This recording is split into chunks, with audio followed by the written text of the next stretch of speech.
certain outcrops. Okay, they're associated with the darker bands.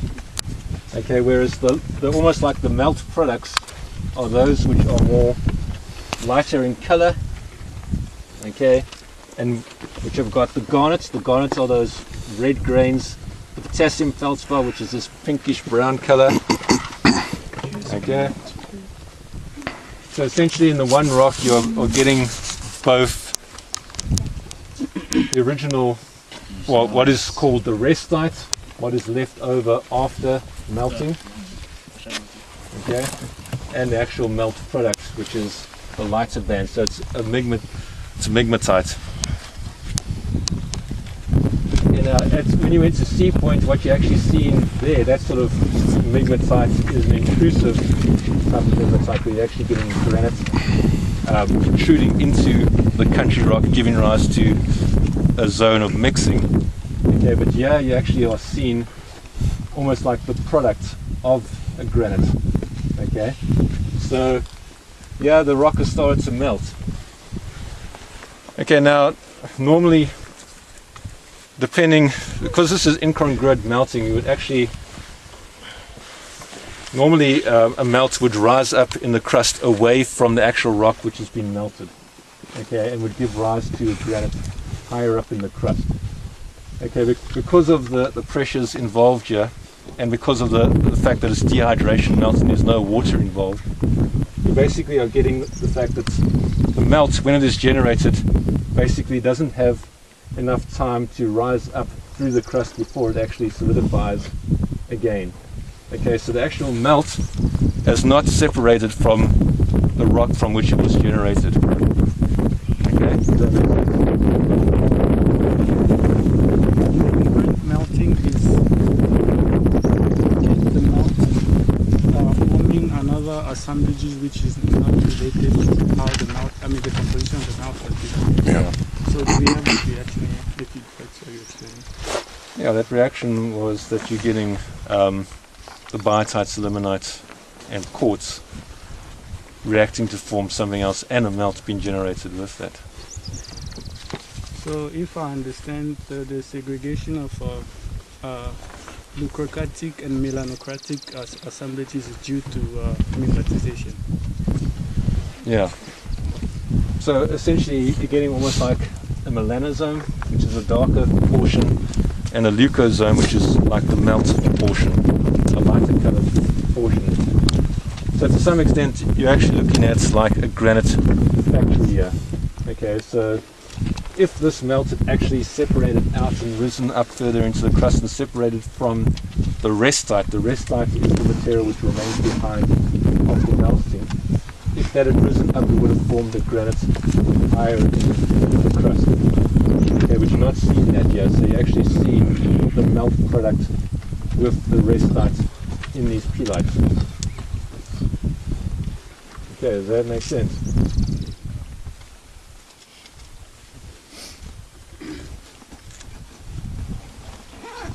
Any questions?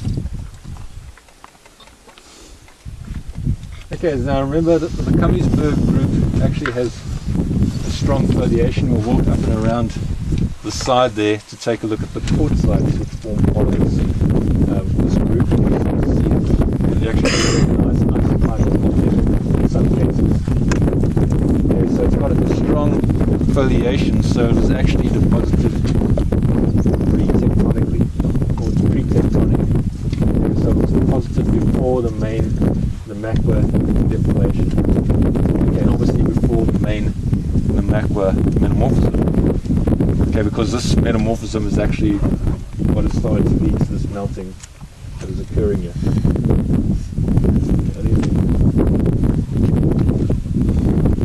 Okay, so this is actually showing you how metamorphism and melting. This is at the very upper extreme of metamorphism before you start getting into igneous petrology. Okay, so yeah, you actually are getting melts being generated. Okay, everybody happy? At this stage you can also say the igneous. At this stage you can say the igneous on the Yeah, it's like marginal, borderline. Okay, so please. Ultimate. Ultimate, yeah. So please take a look at the rocks and see if you can recognize the different minerals. Okay, you need to break open a piece where you guys are sitting. There's actually broken pieces like there. Okay, there is cordierite in here. It's a bluish color. Okay, not always very easy to actually recognize in hand specimen. Okay, often you need to actually use the microscope to recognize cordierite. Okay, so please take a look at that and start to identify the minerals. The potassium feldspar is obviously like this brownish, pinkish color. The sillimanite, like I said, are these long whitish needles. It's a variety of sillimanite called fibrillite, okay, because they're forming these long white fibers. Okay, then the garnets, if you actually look at some of these, you can see the garnets actually get very big. Okay, they are typically these euhedral to subhedral sort of rounded to semi-rounded type of grain, sort of red to dark red, purpley red. Okay, so those are the garnets, and then there's also some quartz in here. You said like the black bending is in. Yeah, there is biotite still remaining. So like if like a vegetable, will you do like the same? Yeah. So like the darker color has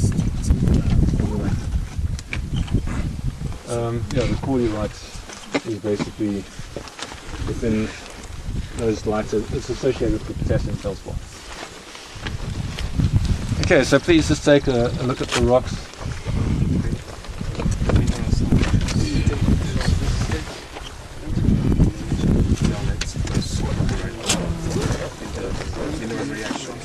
Yeah, it's garnet, that's cordierite, plus potassium feldspar, plus the milk.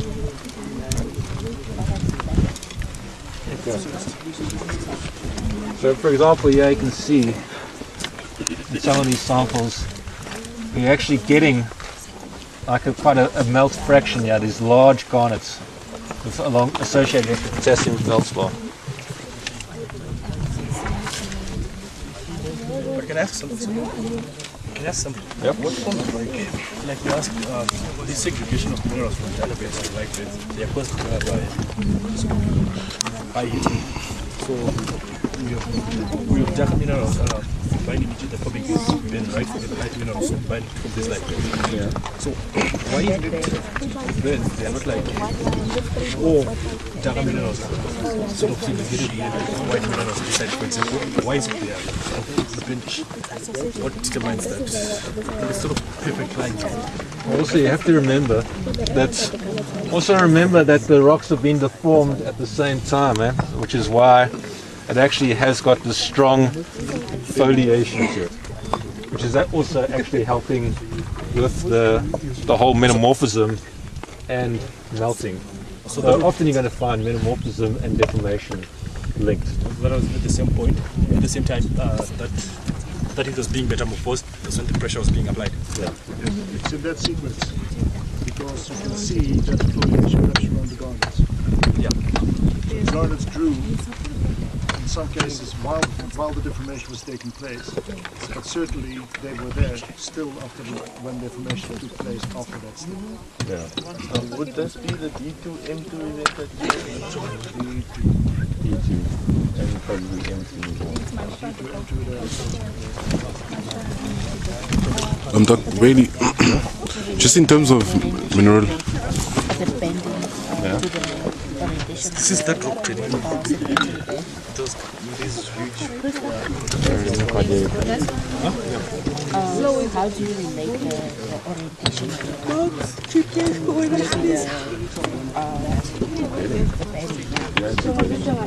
you don't see the minerals, but So like what's the point of this almost obliterated so but it's possible that maybe they are oriented, maybe the same. I mean, they were heading the same. Maybe, but there's no way of telling now. You see, because your rock is almost melted, so like I said, it's almost obliterated. Dr. Bailey, for the last time, could you just go over the garnet and you said these reddish stuff, what are those? You see it, yeah. Okay, those are garnets. Okay. Okay, and it's associated with potassium feldspar, which is the whitish or creamish white. Okay. Okay, and then there would be, so that's the melt product. Right. Leucozone, as you like. Yeah. Then this part here, the darker part, you can actually see the selimanite needles in there. And there'll be a quartz. It's quite fine there. Yeah, there's quartz in there. And there's also the selimanite. Okay, and what else did I say? Biotite. Okay, which is a little black needle, very fine grain. That is almost like the restite. Or the remaining. The remaining stuff. Okay, you can see it there. And then you're getting the lighter colored bands are actually where they start to melt and separate from the restite. The restite, okay. Okay. So this is a typical product of incongruent melting. Yes. Okay. At very high grade metamorphic conditions. Okay. What melting? Incongruent. Incongruent. Like mixing. Huh? What does it mean? It's not. They're not compatible. complete. Not complete melting. Congruent would be you've taken your rock and you've subjected to heat and pressure and you've melted all of it. Whereas here you haven't actually. So So it's okay if you can say that incongruent melting is it due to lack of water? yes. Or can it be changed in composition as well? That stops the melting process. And No, there's no change in melting. Okay. Well, obviously, if the melt had been removed, okay. then it would actually obviously change the composition of the rock. But because you're actually seeing the melt product and the restite still in the same rock, overall, if you took that rock and ground it up, it would have the same composition as the original. How did I know? How do you know? Okay, so But what is this red on this rock? oh, that's just like it. So, Dr. Bailey, I know what you mean. Yeah, it's plants. It's like Dr. Bailey, what rock type is it? The name? Of this rock? you could call it like a migmatite. Out of war. Let me see what Paul called it. He gave it a specific name. It's a stromatic migmatite. Okay, because it's got these streaks, these bands. Stromatic. Okay, it's particularly, you get different types of migmatites depending on how they appear. Okay, whether the banding is wavy or whatever, or if it's like streaky like this. Yeah. Okay, so what you can do is collect the sample so you actually, if you find this again, you can recognize it in other places. Okay, this is actually a very neat example of melting processes. Okay, you're not going to really find this Also, ask something. Why is it here in this area? The garnet that we have is so small compared to what we found. Yeah, sure. Give.